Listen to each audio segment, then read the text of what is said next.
Welcome to mini episode 31 of the Sweep Spot podcast.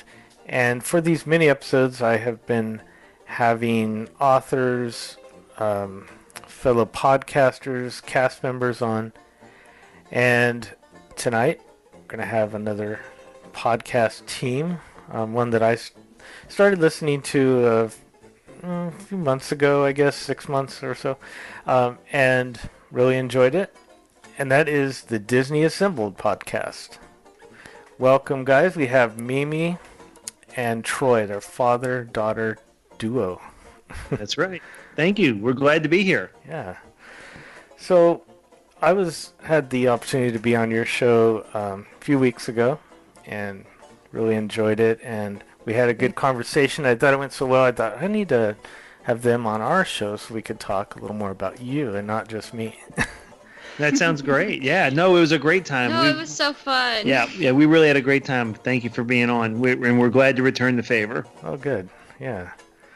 So, again, just a short introduction. You have a podcast, a Disney podcast, and it is focused mainly on it's parks, it's kind of everything, right? A little bit of everything. Yeah, yeah.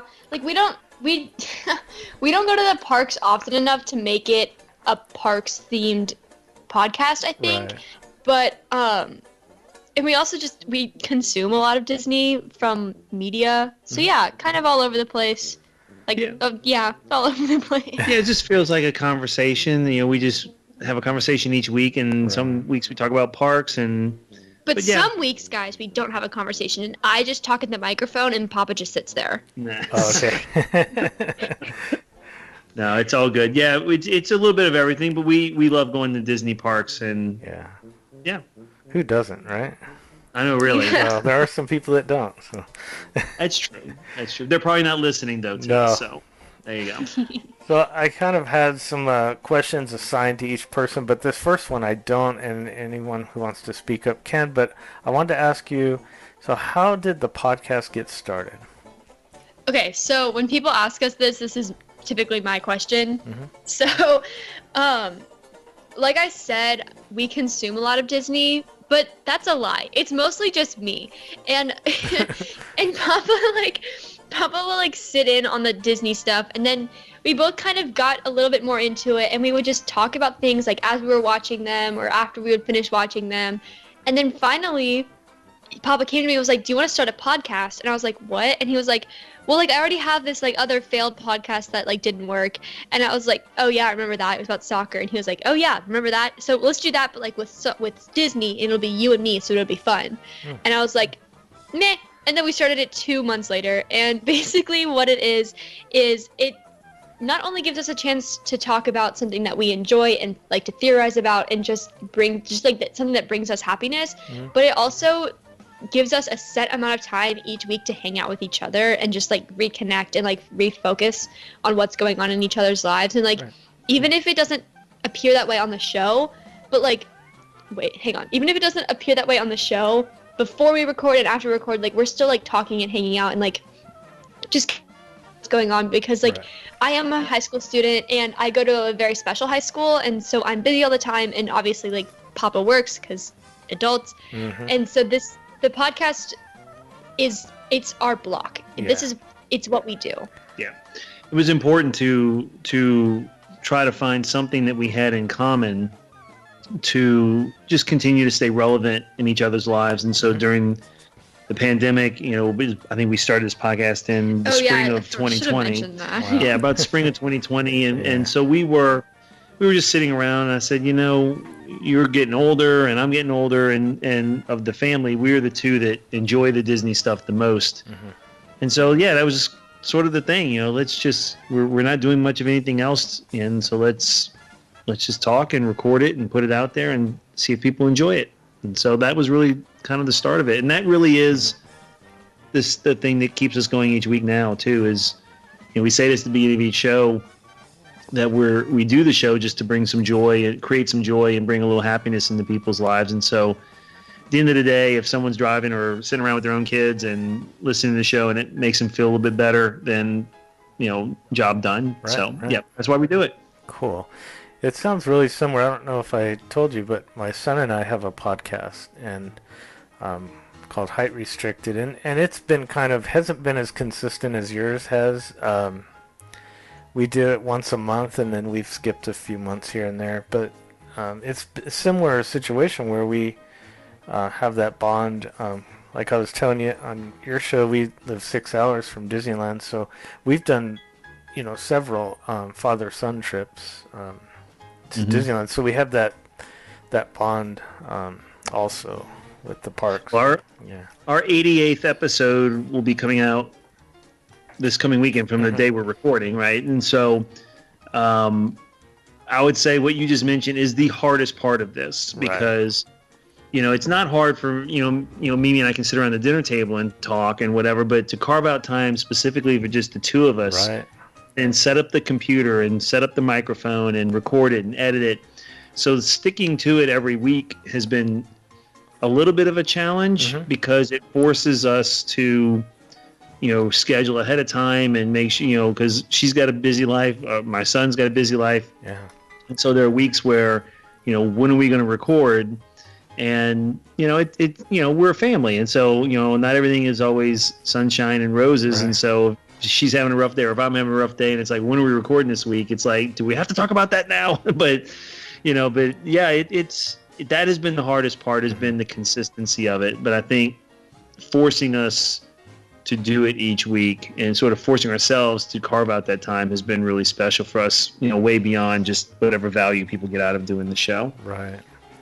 So, Troy, did you inspire Mimi to get into Disney? Like, was that something that you had grown up doing?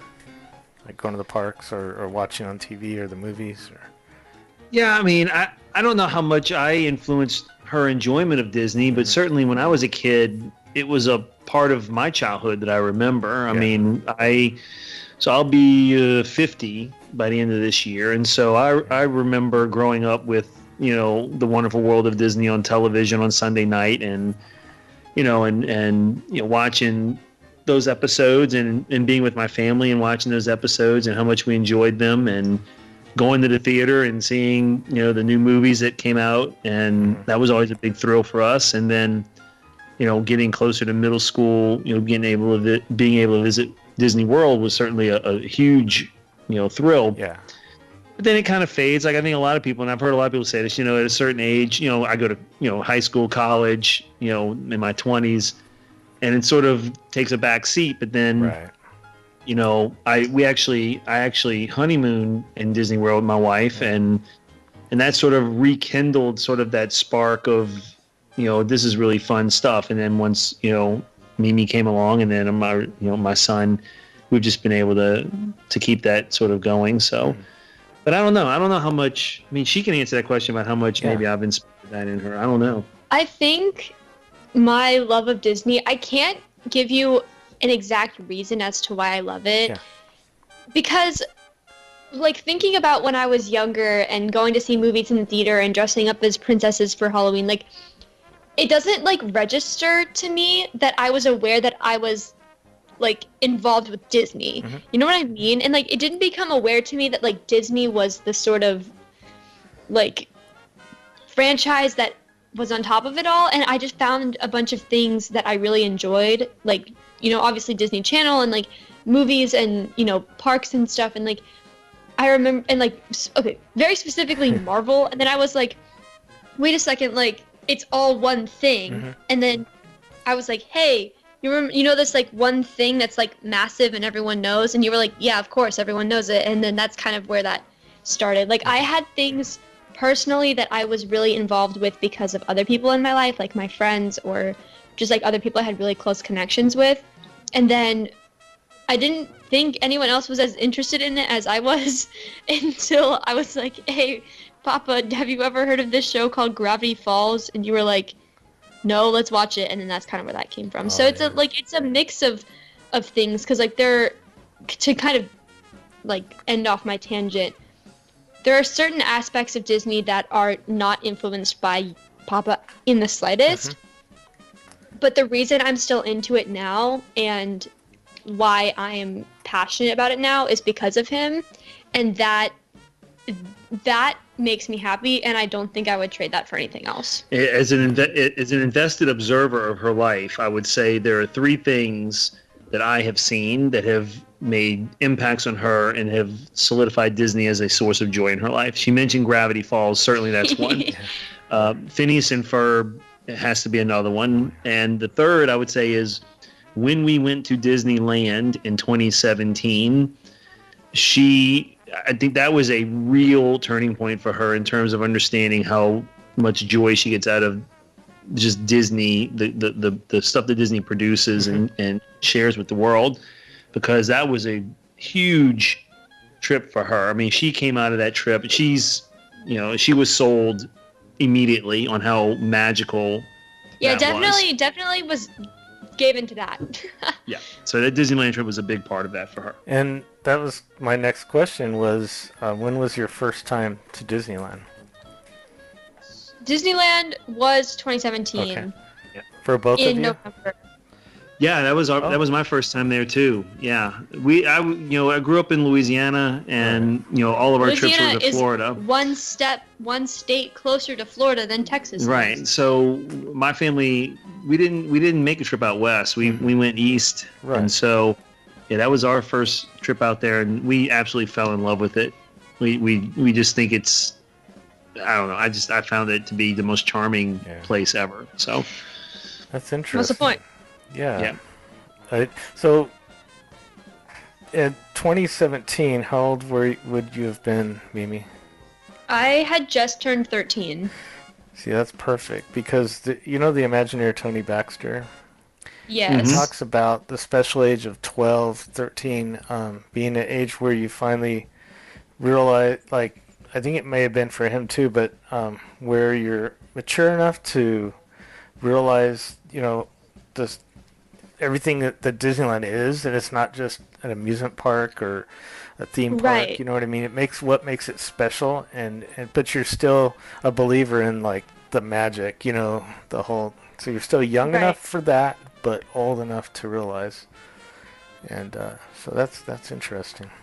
No, yeah, like that trip was impactful for multiple reasons. Mm-hmm. Like, I became self-conscious of Disney, right? And like I was like, oh yeah, these are whatever. Mm-hmm.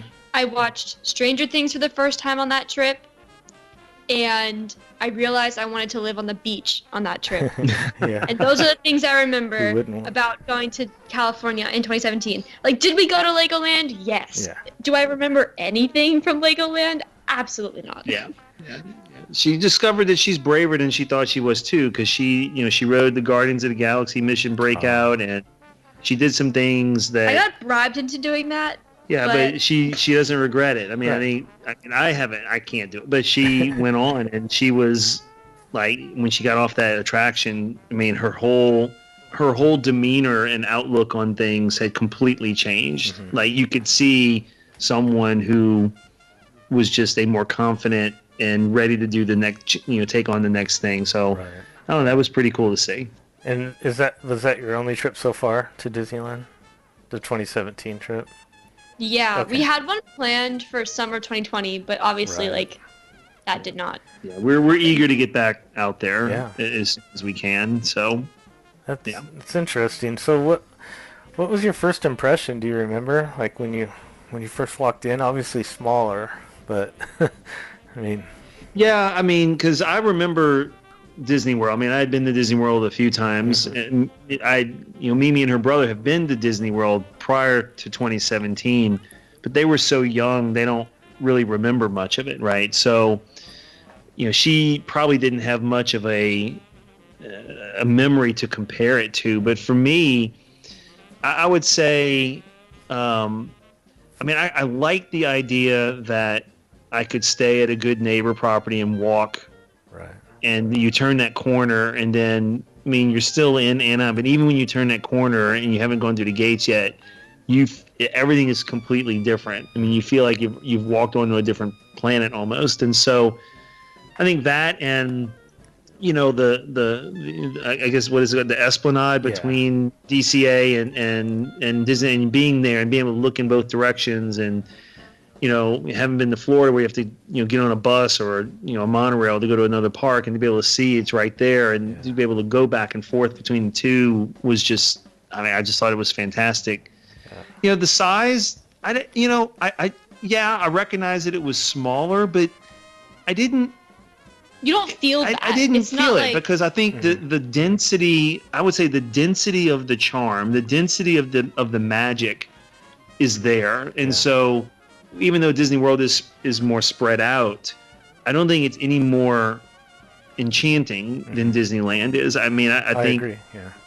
I think that was just, and I mean, I just think Fantasyland is perfectly set up at Disneyland. And so, walking through the castle and coming out the other side and going into Fantasyland, I think that... I also think Main Street really is cool. objectively better at Disneyland than it is in Florida, but like that's also a hot take that I'm not gonna expand on. Yeah. But like, California felt like I walked in somewhere and I like belonged. And like, did I feel that in Florida? Not as much. I'm not gonna lie. Like, I walked into Disney World and I was like, this place fills me with absolute and pure joy. And like, I can't wait to explore everything that is artistic and beautiful about it. But walking into California, I was like, this is a safe place. I belong here. They want me here.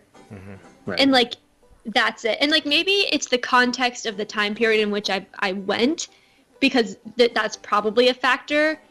Because when we went in 2017, there was a lot of stuff going on, but it felt like homey. It felt cozy being in California. And I think knowing that was the park that Walt built, and you go in and, I know some people don't pay much attention to the history. I do, and I've, but so that was, there is a presence, there is a feeling where you're just like, okay, this is where this, all those things that bring us joy in terms of the theme parks, all of it started right here. Right.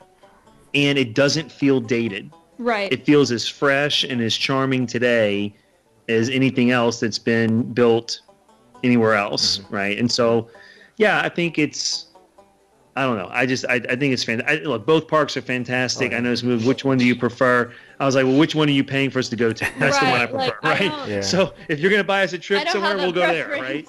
So, but I think, that was just a wonderful place. And I think the ability to get a day at Disneyland and feel fulfilled and not feel like you've missed out on something is a really important part of going to Disneyland. Whereas in Disney World, and it's not their fault, but in Disney World, you really, unless you're planning on racing through and not taking your time to really enjoy everything that's Which there. We did. Right, we've done the race through. Yeah. You kind of feel like, well, I mean, did I really get my, I want to say my money's worth, but did I get the experience I was looking for? Yeah. And I think you can get the experience you're looking for at Disneyland without the investment in time that you have to make at Disney World. Yeah, I feel the same way. We went to Disney World on our honeymoon, my wife and I, and we had no idea, what we were getting into, and we just, I regret we missed a lot of things, and because we only had so much time and didn't realize we would need more than 4 days, I thought, there's 4 parks, 4 days, but, I think we needed, 2 weeks, but I think Disneyland, you could do multiple days and still, do something new every day, but yeah, I think that it you could definitely, if you did it right, you could do it in a good 4 days, 2 in each.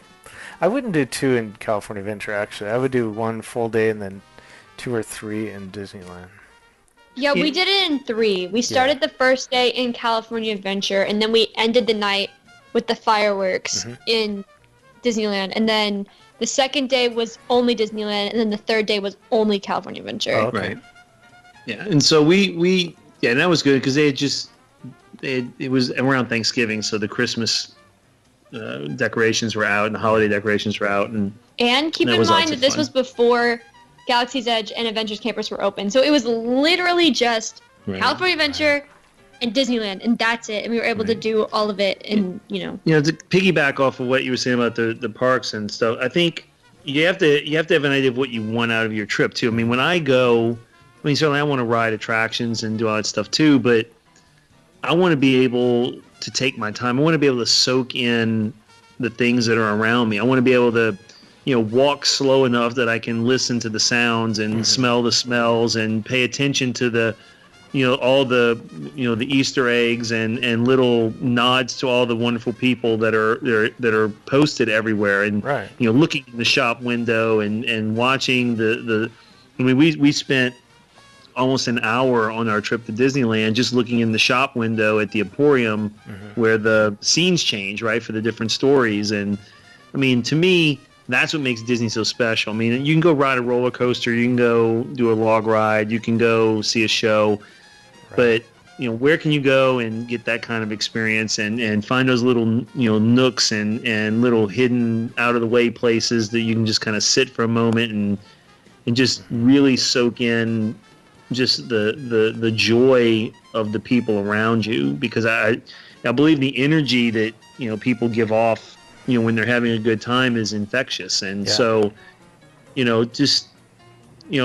remember this, we were in DCA on our trip and I had wandered off, to get some quiet time, and they were like in line to do something. You wandered off because we kicked you out of the line because it was something with height. I don't know, whatever. So I walked off and I found a spot to sit, and I literally just sat, and it was quiet. And it was it was in the evening. It was in the evening, and it was quiet. Yeah. And it was the most charming thing because people just walking by, and kids had balloons, and they were laughing, and people were out on dates, and it's like this is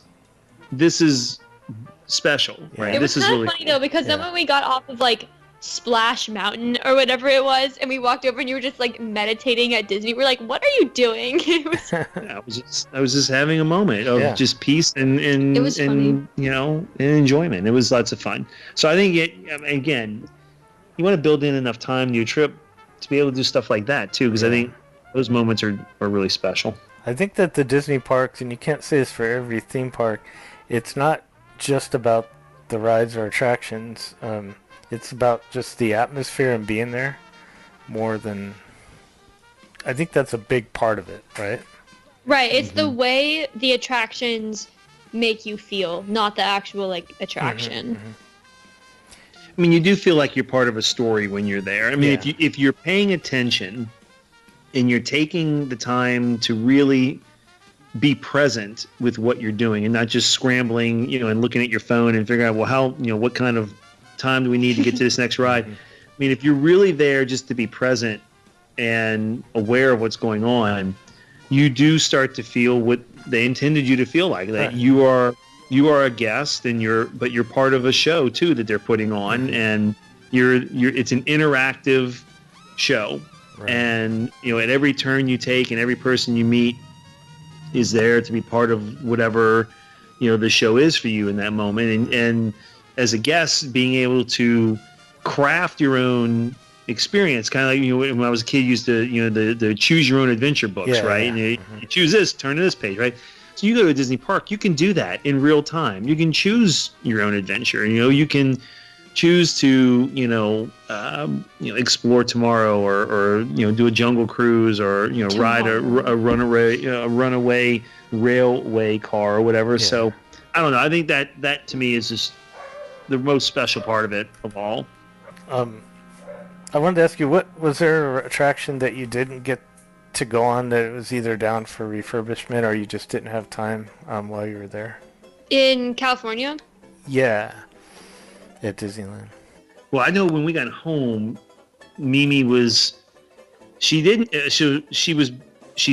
got enough courage to do the Guardians Tower. Oh, I wanted to do Incredicoaster. She wanted to do the Incredicoaster. But it was California Screaming at the time. Yeah, it then made the turn over to Incredicoaster. Like, this was a really long time ago. She got home and she said, you know what, I wish I would have done that. I wish I'd have gone on that ride. So, but that's it. We did pretty much everything else in California. In Florida, though, we didn't get to do Splash Mountain.